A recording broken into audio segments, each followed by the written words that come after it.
Guraan ala digdami torba bara 2017 ashamaa daawwattoonni caffee miidiyaa oduu caffee miidiyaa irraa qabannee isiniif dhiyaannee jirra.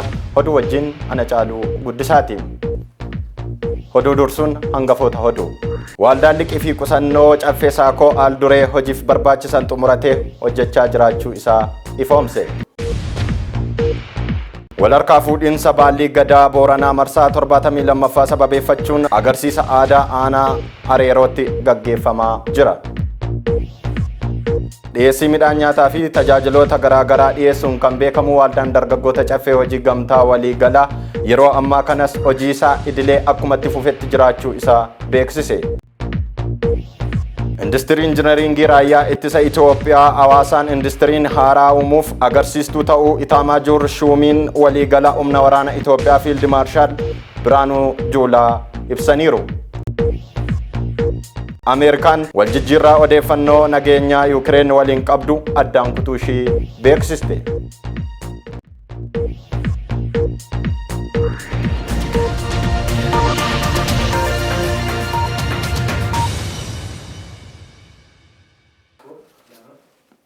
Amma gara oduu bal'ina keenyaatti kan isin dabarsinu ta'a. Waaldaan liqii fi qusannoo caffee al duree hojiif barbaachisan xumuratee hojjechaa jiraachuu isaa ifoomse. Bal'ina oduu kana akka taanutti Abdii Yamaanaatiin isiniif dhiyaata.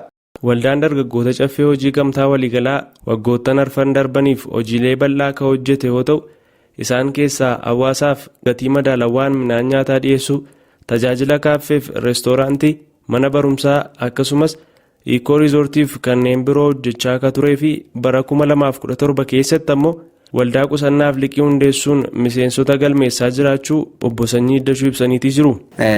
ህብረት ስራ ማህበሩ እውቅናን አግኝቶ ህጋዊ እውቅና ሌጋሊቲውን አግኝቶ ስራ ላይ ከገባ እነሆ ይሄው አሁን 4 ዓመታችን ሆነናል ማለት ነው. Waldaan beekamtii seeraa argachuudhaan erga hojiitti galee waggoota 4 dabarseetii jira.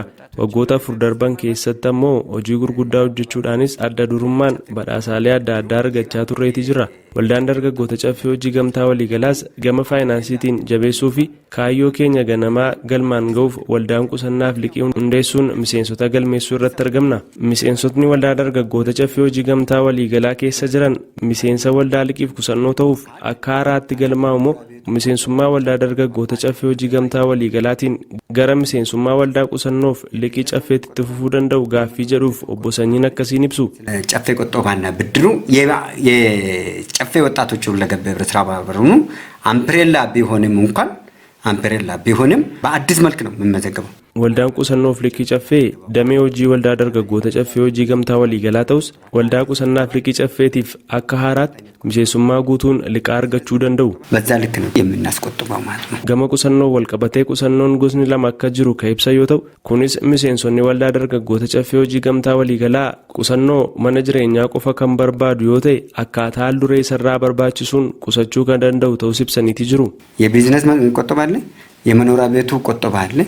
ስለዚህ የሁለቱን ለይታ በዛ ልክ ነው ለይተነው የምናስቆጥበው ማለት ነው. Qusannoo gosa lamatu jira. Kunis miseensota keenya waldaa hojii gamtaa keessa jiraniif kallattiin qusannoo mana jireenyaaf qofa qusachuu danda'u. Kanneen daldalaaf bittaa konkolaataa fi kanneen biroo irratti hirmaachuu barbaadaniif akkaataa fedha isaaniitiin liqii argachuu danda'u. ሁለት አይነት ቆጠባ ስላለ Namni kamiyyuu miseensa ta'uuf fedha kan qabu akkaataa haal duree baafame guutuun miseensa ta'uu akka danda'u eeruun akkaataa qusannoon ammoo namni tokko liqaa argachuuf ji'oota 6 qusachuu kan qabu yoo ta'u, miseensota waldaa dargaggoota caffee hojii gamtaa waliigalaatiif ammoo turtiin qusannoo ji'oota 4 hanga 5tti liqaa argachuu akka danda'aniif persentii 30 qusachuun persentii 70 ammoo liqaa argachuu akka danda'an ibsaniiti jiru.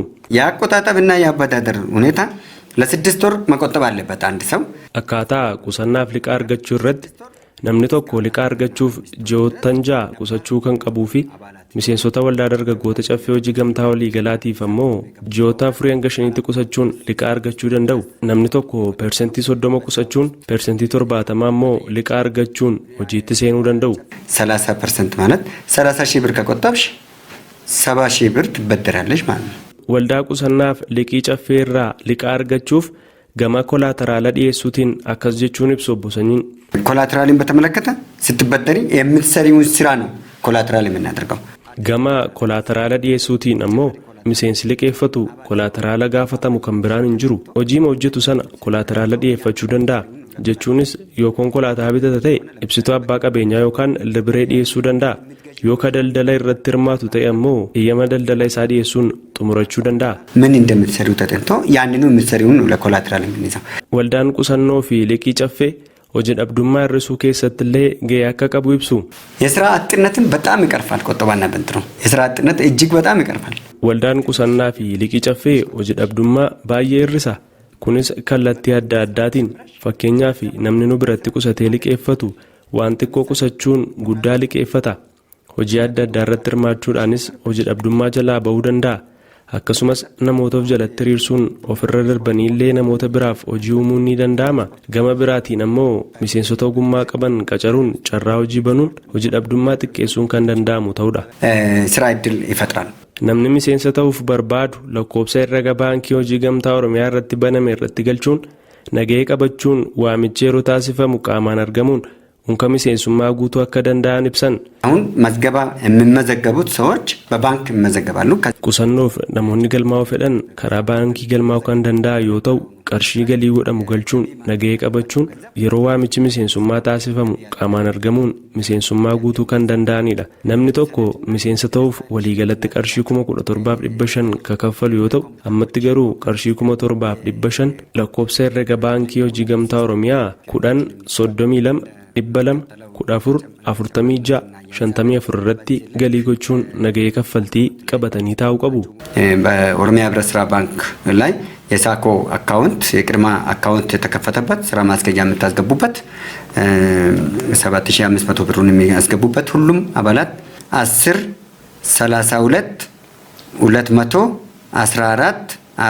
10/32/214/46/54 በዚህ አካውንት እንዲሁም በስክሪናችንም ስር እንደሚከተለው ለተጨማሪነት እናያይዛለን።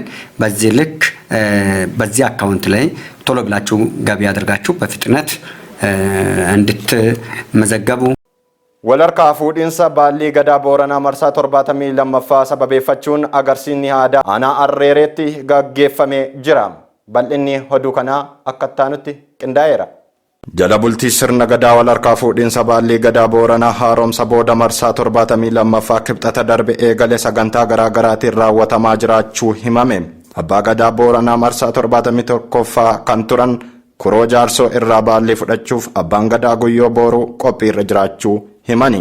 Sirna walarkaa fuudhinsa baallii gadaa Booranaa haaromsa booda marsaa 72ffaa kana sababeeffachuunis qophii agarsiisa sadarkaalee garaa garaatti taasifamaa jiraachuullee himaniiru. Bu'uuruma kanaan Oromoo Booranaa ilaalchisuun aanaa Hareeroo Araddaa Jilaa Badhaasitti qophiin agarsiisa sadarkaalee sirna gadaa Dabballee aga gammoojjiitti taasifameera. Akkasumas gama Aawwen Dabballee fi Durba Gameettiinis walarkaa fuudhinsa baallii gadaa Booranaa marsaa 72ffaa gaggeeffamu kanarratti agarsiisa garaa garaa qopheessuu irratti argamuu isaaniis ifoomsaniiru. Dhiyeessii midhaan nyaataatii fi tajaajiloota garaa garaa dhiyeessuun kan beekamu waldaan dargaggoota caffee hojii gamtaa waliigalaa hojiilee isaa idilee akkumatti fufetti jiraachuu isaa beeksise. Bal'ina gabaasa kanaa Masarat Baqqalaatiin. waggoota harfan darbaniif karaalee adda addaatiin hawaasa kan tajaajilaa jiru waldaan dargaggoota caffee hojii gamtaa waliigalaa hojiilee isaa keessaa tokko kan ta'e gama dhiyeessii midhaan nyaataa hawaasa magaalaa gatii madaalawaadhaan tajaajilaa kan turee fi bara kanas haala gaariin jabeessee itti fufaa kan jiru ta'uusaa itti gaafatamaan kutaa gurgurtaa Taarikuu Adaanaa ibsee jira. Dhiyeessiin haala gaariirra jira akka waldaa keenyatti. Waldaan keenya akkuma beekamu gabaa tasgabbeessuu irratti kan hojjetu yoo ta'u akkasuma gabaa irratti fakkeenyaaf kan akka xaafii adda addaa midhaanota jechuudha qamadii boqqolloo garbuu akkasuma an dhiyeessaa turre. Waldaan dargaggoota caffee hojii gamtaa waliigalaa dhiyeessii waldaalee fi dhaabbilee adda addaaf dhiyeessaa kan ture ta'uu ibsee jira. Dhaabbattoota adda addaa wajjin walitti hidhamsa goone xaafii dhiyeessaa fi turre fakkeenyaaf kan akka yeroo isaan an jedhaman hin jira as qaallitti maaramaa beetii isaan wajjin fi gabiiwwan jedhamu as magaalaa Finfinnee keessatti hojjettoota isaaniitiif nu biraa fudhachaa turanii kana dhiyeessaa turre jechuudha. Dhiyeessilee ammaan dura turan irratti dabaluunis dhiyeessii kanneen biroo galchuun hojjechaa jiras jechuun dabaluun ibsee jira. Waldaan keenya waggaa afran kana keessatti irra caalatti fakkeenyaaf hojjechaa turre kan akka bunaa dhiyeessaa turre. Amma immoo isarra fooyyessine kan akka dammallee fuduraa fi muduraa kan akka jinjibila qimamii barbarootaaf ta'u isaan qopheessaa jirra. Isaan ammas immoo galanii kan jiranidha. Kan akka kororimaa, irdii fi xuqur azmuud, ocholoonii isaan galchinee jirra jechuudha. Gatii dhiyeessii wajjin wal qabatee waldaan qaleensa gabaa tasgabbeessuuf kan hojjetu waan ta'eef maamiltoota nu bira dhufaniif gatii madaalawaadhaan kan argatan ta'uu dubbatee jira. Gatiin gadi bu'aadha. Akka waldaatti yoo ilaalle akka karaa biraatti yoo ilaalle waldaan keenya gatii gadi bu'aan gurguraa jira. Gatiin isaa baay'ee gadi bu'aa maaliif waldaadha waan ta'eef miseensuma keenya irraa finnee anasitti gurgurru waan ta'eef dallaalaan adda addaan keessa hin galle waan ta'eef inni kanaaf gatiin isaa gadi bu'aa jechuudha. Gama tajaajila miseensota waldaatiin immoo miseensotaaf liqii ji'oota 3 turu mijatee kan jiru ta'uu ibsee jira. Miseensaaf tajaajilli hin jira. Fakkeenyaaf tajaajila hojjennu ji'a 3 keessatti kuntaala tokko fudhattee miseensi tokko ji'a 3 keessatti kireeditiidhaan bifa liqiitiin jechuudha fudhatee kan deebisuudha jechuudha. Kaashiidhaan yoo bitatte miseensi tokko fe'asii kaashiidhaan yoo bitatte tajaajilata as keessatti kan akka ofcoo Hoolaandaa akkataa akkasumas immoo gatiin asitti gurguramuu fi miseensi bitu garaagarummaa qaba. Garaagarummaa birrii 5 qaban kiiloo tokkorraa jechuudha. Industirii injinariingii raayyaa ittisa Itoophiyaa hawaasaan industiriin haarawaa uumuuf agarsiistuu ta'uu Itaamaajoor Shuum waliigalaa humna waraana Itoophiyaa Fiild Maarshaal Biraanuu Juulaa ibsaniiru. Bal'inni oduu kana akka taanutti isinii dhiyaata.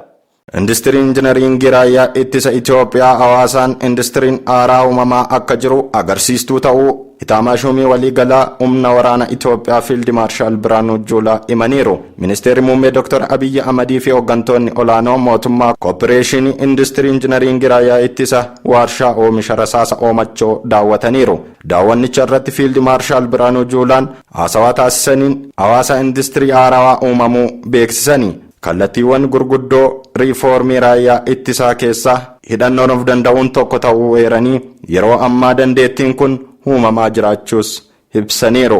Waarshaa oomisha rasaasa Oomachoo sirna dijitaalawaa ammayyaa galchuun dhukaatota meeshaalee gurguddoo akkasumas sasalphaa fi giddugaleessaaf oomishuu eegaluus himaniiru. Dandeettiin industirichaan uumame fedhii dhiyeessii biyyittiitiin ol ta'uu kaasuun gabaa biyyoota ollaatiifillee dhiyeessuudhaaf akka qophii irra jiramu ibseera. Oduu baargamaatiin Ameerikaan wal jijjiirraa odeeffannoo nageenyaa Yuukireen waliin qabaachaa turte addaan kutuu ishee beeksifte. Bal'ina oduu kanaatiif Abdii Yamaanaa akka taanutti qindeesseera. The United States has paused intelligence sharing with Ukraine. Ameerikaan wal jijjiirraa odeeffannoo nageenya Yuukireen waliin qabaachaa akka turte adda kutuu beeksifteetii jirti. Waashingtaniif Kiyev waraanni Raashiyaaf Yuukireen wayita eegalirraa kaase odeeffannoowwan nageenyaa wal jijjiiraa turuun beekamaadha. Bulchiinsi pirezidaantii Doonaald Tiraamp wal jijjiirraa odeeffannoo nageenya biyyoota lameenii kana addaan akka citu murtoo dabarsuu gorsaan dhimma nageenya biyyaalessa Ameerikaa Maayik Waalz mirkaneessanii jiru. Murtoon kun yeroo agamiif hojiirra akka oolu wanti jedhamee hin jiru jechuun BBC'n gabaaseetii jira. Ameerikaan murtii Doonaald Tiraampiif Volodymyr Zelensky waliigaltee malee xumurame hordofee guyyoottan duraa deeggarsa loltummaa Kiyeviif taasistu addaan kutuu ishee kan yaadatamudha. Tiraamp haasawaa walga'ii koongiresii waloo Waashingtanitti taasifame irratti pirezidaantiin Zelensky'n xalayaa biyyi isaanii Ameerikaa waliin hojjechuuf qophii akka taate ibsu erguu fi beeksisuun isaanii kan yaadatamudha. Hordoftoonni fi daawwattoonni Caffee Miidiyaa oduun Caffee Miidiyaa irraa nuyi qabannee isiniif dhiyaanne kana fakkaata. Qophiilee Caffee Miidiyaa afaan waliin turtii gaarii isiniin jedha.